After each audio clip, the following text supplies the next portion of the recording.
আজকে আমি একটু অন্য ধরনের আঁকার চেষ্টা করেছি। তো একটা রাউন্ডের মধ্যে প্রথমে একটা ডিজাইন করা মাছ আমি এঁকে নিয়েছি। মাছের আউটার লাইনটা আঁকা হয়ে গেলে মাছের চোখটা আমি ভালো মতো এঁকে নিচ্ছি।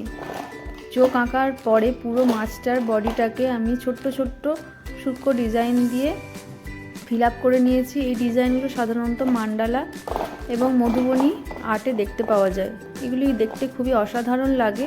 তো মাছের শরীরের পাশাপাশি যে পাখনাগুলো থাকে সেগুলোতেও সামান্য আমি ডিজাইন করে দিচ্ছি। আর লেজটাতেও আমি লম্বা লম্বা লাইন দিয়ে লেজটাকে পুরো ফিল আপ করে দিচ্ছি ডিজাইন করে। আর পুরো মাছের ডিজাইনটা কমপ্লিট হয়ে গেলে বাদবাকি যে ফাঁকা অংশটুকু আছে সেটাতে আমি পাতার ডিজাইন করে দিচ্ছি।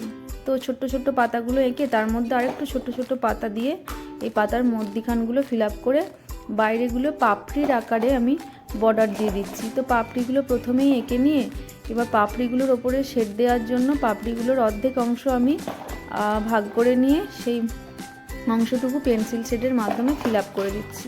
তো এইভাবে পুরো পাপড়িগুলো ফিল আপ করা হয়ে গেলে আঁকাটা একটু অন্যরকম দেখতে হয়েছে, কিন্তু ভালোই লাগছে মনে হয়।